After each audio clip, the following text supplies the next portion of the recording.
to my interpretation, and with all due respect, Professor Niken, I think that the Human Rights Court does implicitly say that not only was the citizenship taken away in an illegal way, in an illegal form, because due process of the law was indeed violated, also the right of opinion and the right to press, but also implicitly the court says that discrimination in human rights is only,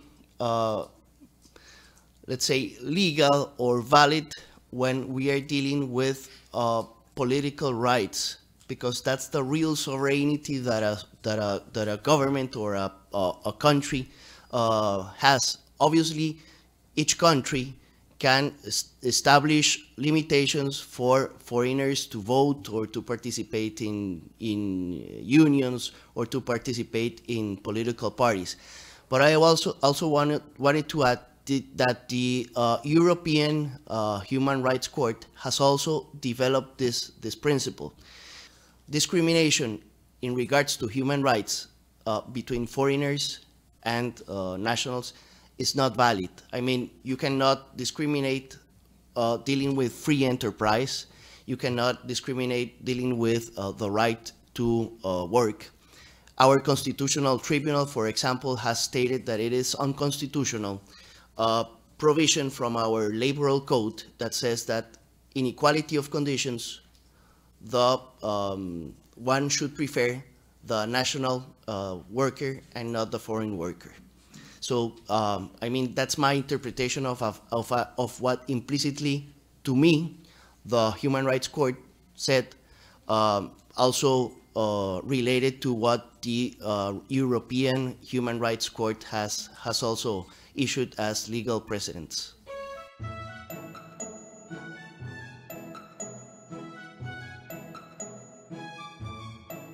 So that brings me to my next question, and that is, you make application to an agency.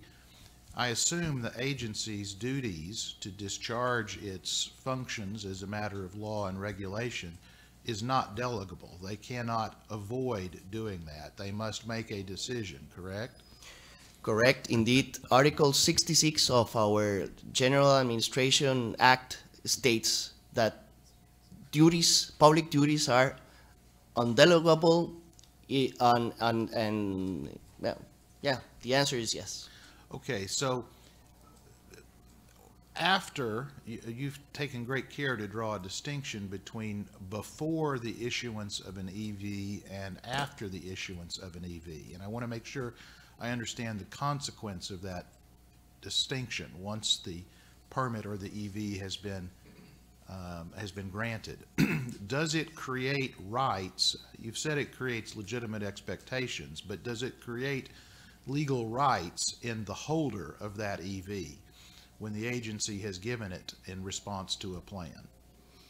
Sure. That is why the Constitutional Court and the Procuraduría General de la República, and here I want to make a clarification, we tend to translate Procuraduría General de la República as Attorney General. It's not quite the Attorney General. The Procuraduría is like the General Counsel for the government.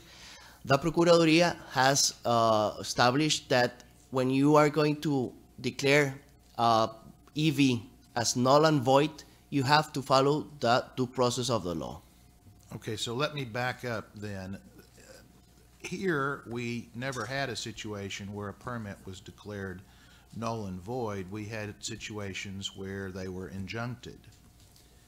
So, do I understand the fair balance of your testimony is that the wrong remedy was used by the agency? It should have been declared null and void rather than injuncted? Is that the principal thrust of your testimony? Exactly. All right, so if that's the case and the wrong remedy was applied, tell me, under the 15-day concept that we've been discussing, whose duty is it to come forward and point out that the wrong remedy took place? Is it the agency, who is the expert under the public administration in this, that's supposed to revise itself? Or is it the person whose rights were affected in the EV that was injuncted that has the duty to come forward and fix the problem? Both. Both can, but who bears the principal responsibility? The responsibility is of the agency, and it is expressly stated in the General Administration Act, Article 194, more or less, which states that if a wrongdoing from the administration has been detected, then the administration, no matter how much time it has gone by, is obligated to annul its acts, resolutions, and conducts. So then, is it a fair summary of your testimony for me to take away that your view is that regardless of whether the EV was properly granted, once an EV was properly granted, the duty for ending that grant through a remedy of ordering it to be null and void lies with the agency, and that is non-delegable? Is that a correct summary? Exactly. Administrative acts are deemed valid until they are declared null and void by the procedures that the legal scheme states. Meanwhile, if you have not annulled or declared them null and void, they have to be applied.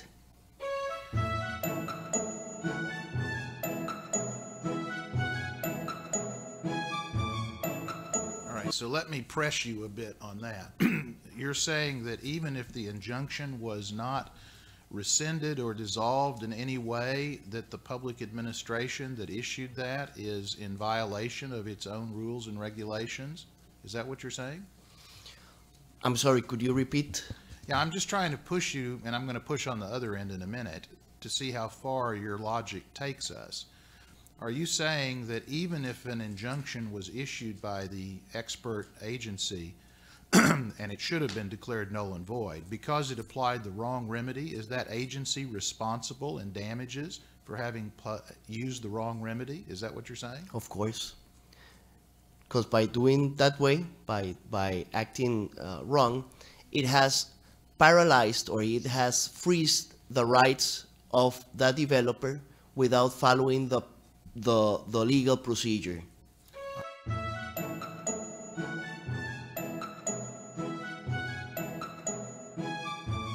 Once an agency has an empowerment and has been their door has been knocked by the citizen for them to empower their duties, then public agencies become co-responsible.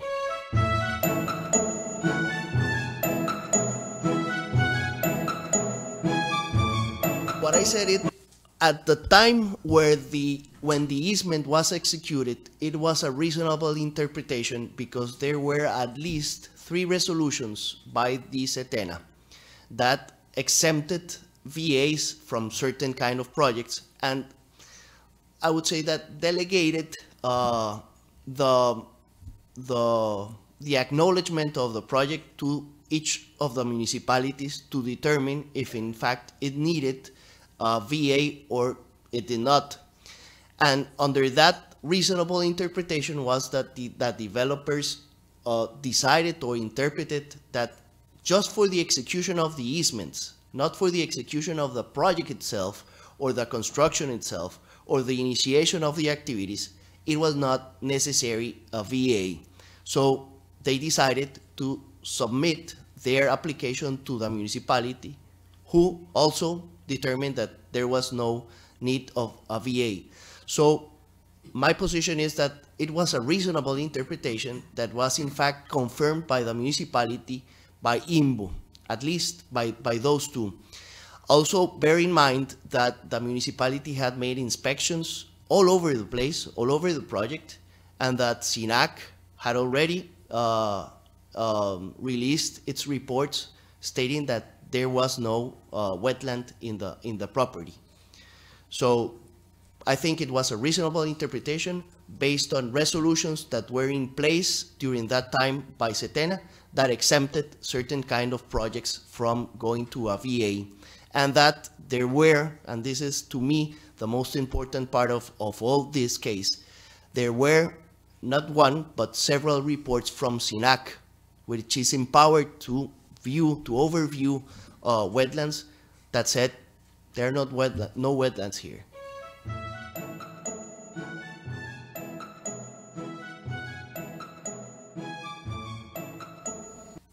And this would, because one of the issues also in dispute is whether or not these EVs that had been issued under lack of information that had been disclosed by developers. This is one of the parties alleges, naturally the Republic of Costa Rica alleges that it was the responsibility of developers to have disclosed the existence of whatever information there was, and whether these could be flooded areas that should not be considered as wetlands, but somebody could take the position that they were, that this is the information that should have been disclosed. Your testimony as legal expert is that it was the responsibility then of SETENA, SINAC, and even the municipal authorities to make the inspection and ascertain whether or not there was a wetland. And the fact that they did not, then this was a, following a response you gave to Mr. Baker, this was an acquired right of the developers. Did I interpret this correctly? Yeah, and moreover, what information was missing on the part of the developer if SINAC had issued at least 3 reports in which it said there were no wetlands? So what is the lack of information? I mean, the public entity that is empowered to overview wetlands had said there is no wetland. And from my attorney point of view, I think it is not easy to determine where is a wetland and where there is just a flood. I mean, my backyard sometimes floods and it is not a wetland. So it is not an obvious... I agree. I don't have, I think you and I as lawyers can apply the terms of the regulations that establish what the 3 elements under Costa Rican law that are required to deem that there is a wetland. I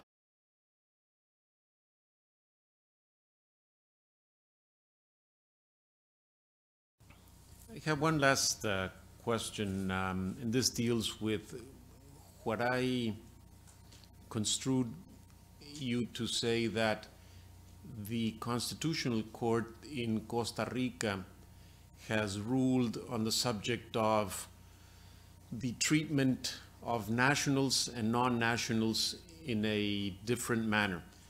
And perhaps this was during your presentation yesterday evening or earlier this morning, but I think it was the former, where at least I understood you to say that even the requirement of having a majority of Costa Rica national participation in the capital stock of a company in a terrestrial maritime zone should be deemed to be unconstitutional. Was this your position? Is it your argument that if an authority should come in and say that it was unlawful for somebody like Mr. Aven to hold more than 50%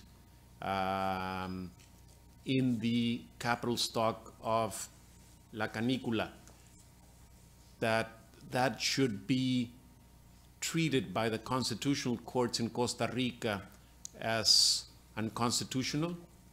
Because an American citizen, or Italian for the matter of whatever nationality one would have, should not be treated differently than a Costa Rica national?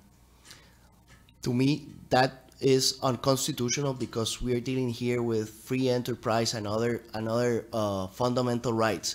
And I have to make 2 precisions. First of all, the Constitutional Chamber has been well, or the parties, certain parties have submitted for constitutional writs against this article. The constitutional, Which article, I'm sorry? the article that states that Costa Ricans have to have majority of the shares. ZMT, la zona Exactly, marítimo terrestre. CMT. Okay. The Constitutional Chamber has rejected, but for procedural reasons. So the Constitutional Chamber has not issued any, at least not from 2000 to today, has not issued any ruling on that. And it's important, remember our civil code states that that the laws have to be interpreted in the context of history. If you study Costa Rican CMT concessions, we have Marriott hotels, we have Four Seasons, we have Spanish hotels. Do you think that Costa Ricans are really the owners of the 51% of the shares? Well, remember that many hotels only manage rather than own the asset. Mm-hmm.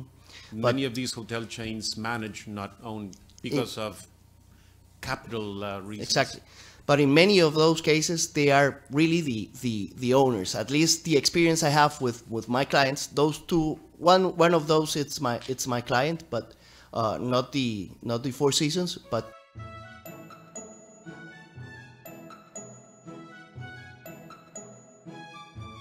you have to interpret the law in the context of history.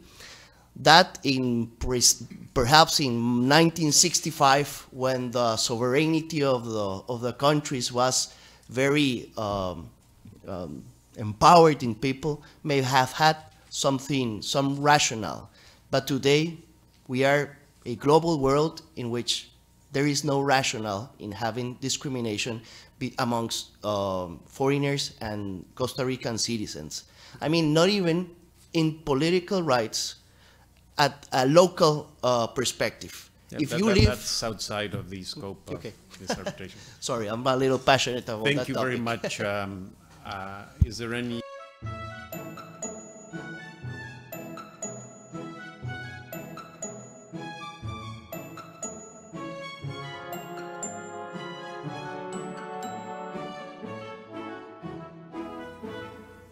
Yes. Article 84 states, duties of the Technical Secretariat. The duties of the National Technical Environmental Secretariat are the following. D. Carry on the in situ inspections corresponding the corresponding in situ inspections before issuing its resolutions. This describes the competencies, right? So that's funciones, right? It does not say what the obligations of the authorities are. Do we agree on this? On administrative law, we talk about potestades or competencies. That's right. Obligations are for particulars. So when you have precisely Article 66 of our Administrative Act states that competences or empowerments are indelegable.